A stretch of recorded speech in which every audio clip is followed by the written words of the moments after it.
Ayan, dito naman po sa part na to, may monumento ni MacArthur, ano.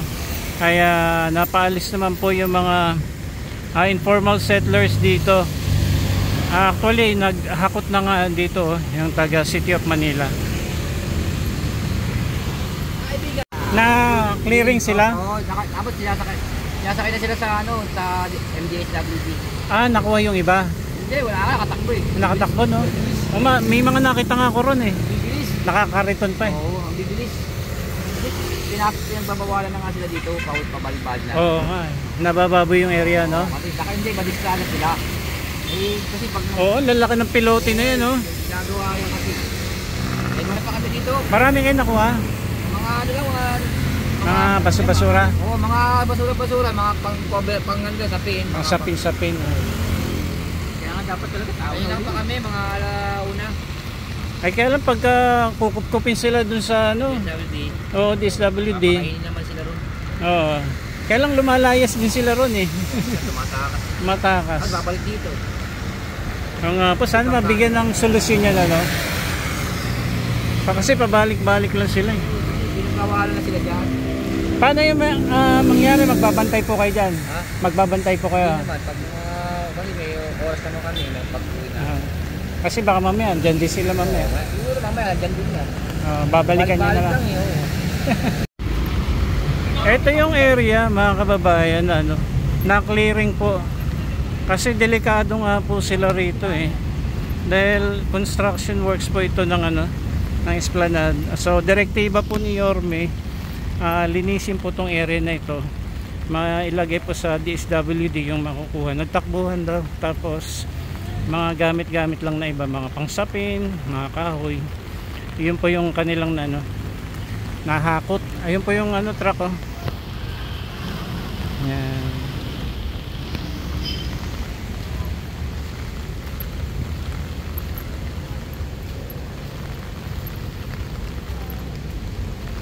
Ito yung project na Pasig River Esplanade na madalas natin itong ina-update.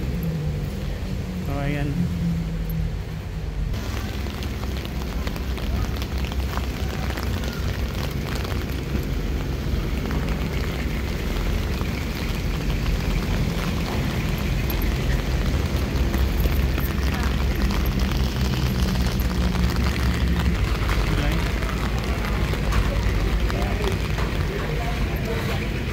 Meron pa?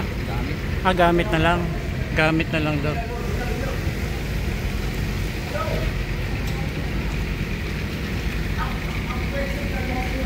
So pati ito pala tinitirhan ng mga mga informal settlers. Yung area na yan eh.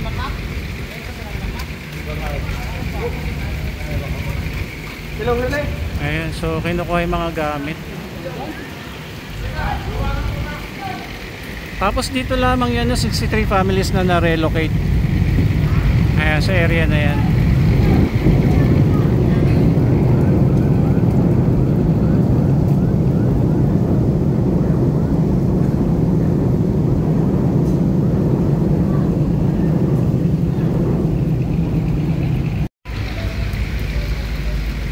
Ayan, so nililinis na yun. Ginapangan na rin pala ito ng ng mga halaman ayan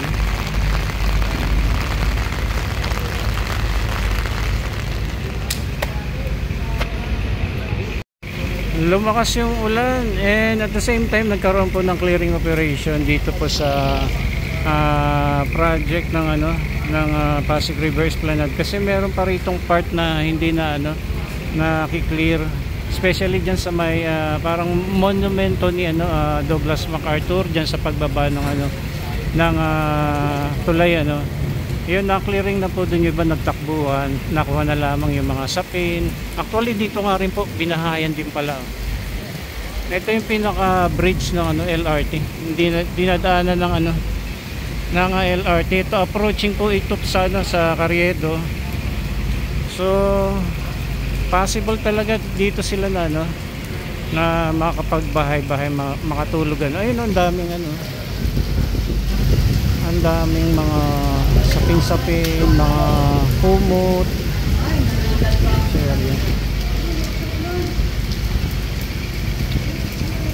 So kiniklear po yung area para pagdaan naman po ng Pangulo ay maayos yung area, hindi po delikado sa kanyang safety rin po. And also ayan po, tabayanan po natin yung nalalapit na inauguration itong Pasig River Esplanade. Lumakas yung ulan.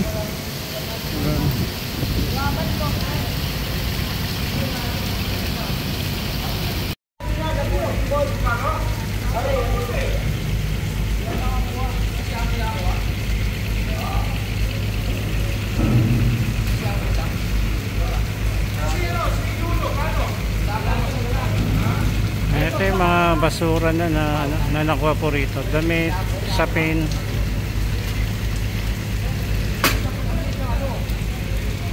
May mga gunting, may mga parts na mga gadgets.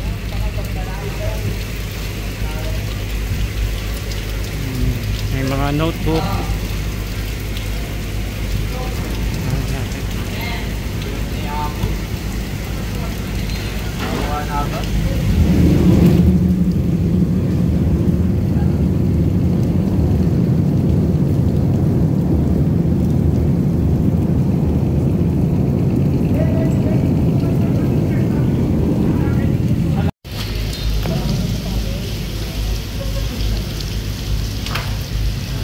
Mga patungan.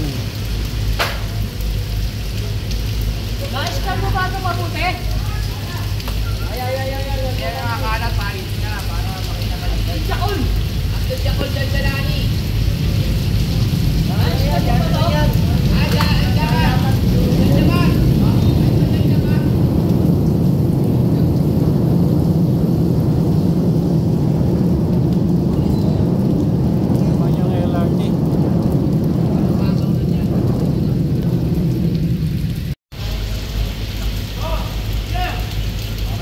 Ito po from demolition team ng Lungsod Maynila, for the clearing operation po rito sa sa may MacArthur Bridge and sa mga kalapit na mga vicinity dito.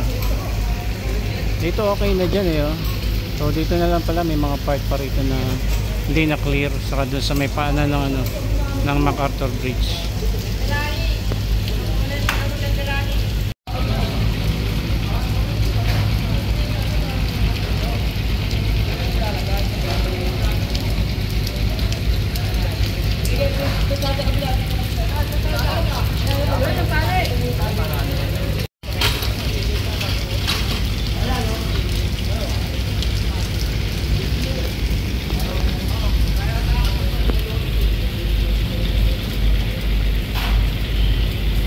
Dito pala. Hindi na pa kasi ito ng mga halaman. Dito.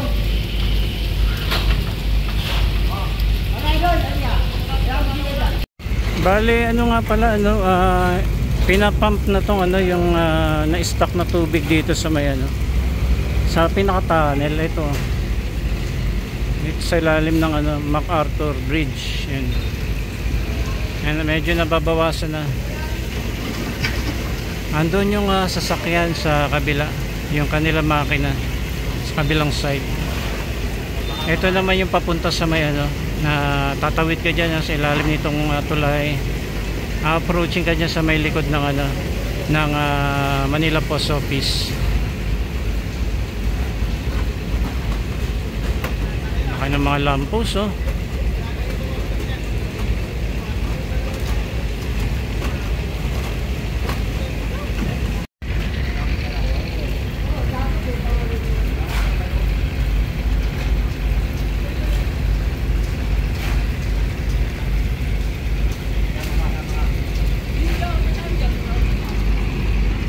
Update po tayo dito.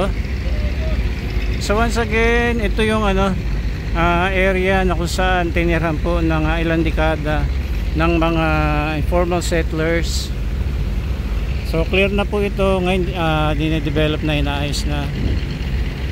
Ayan, ito bale naglagay sila rito ng mga kakabitan ng mga tarpaulin siguro ito para cover and also para mapakita yung I think mural paint ang parang disenyo or mga historical image na ilalagay dito.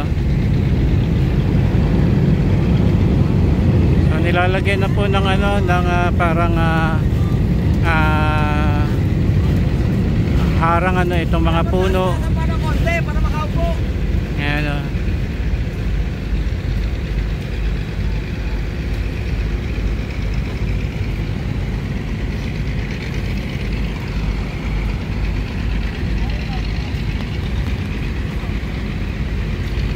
Once again, phase 4 po ito.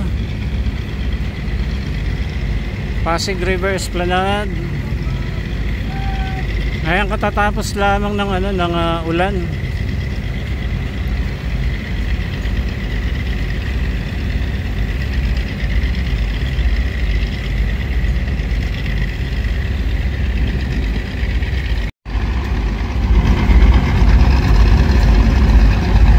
Ito yung mga ano PRCMO na kukuha ng mga basura po dito sa ano sa Ilog Pasig.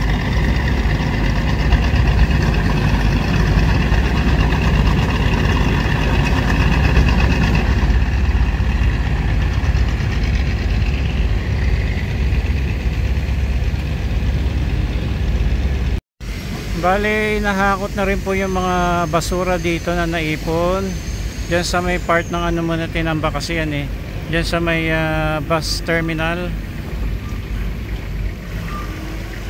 na kung saan nagkakaroon din po ng operation din po dito.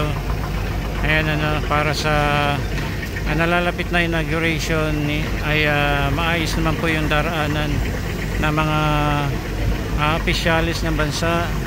Actually dito sa ilalim ng ano ng tulay ng LRT, nilinis din po, kinilearing saka hanggang doon po sa may ano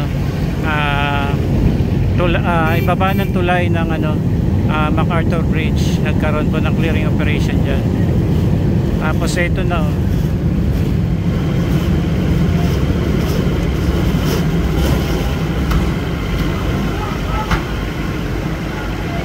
nahakot na nila yung mga basura dito.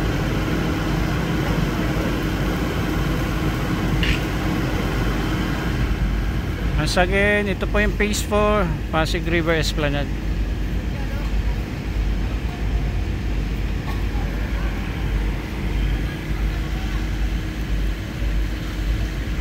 Nandito na po sila Secretary Jerry Acosar. Ayan.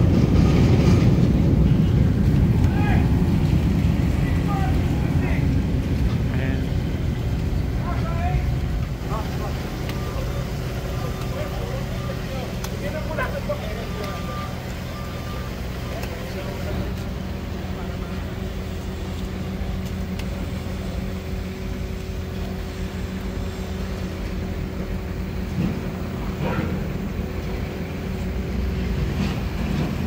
Grabe, ang dami palang naipong ano doon, no? Mga basura. Mga basura pa yan ng ano eh. Ng nanirahan dito. Ito sa ano, sa area na to.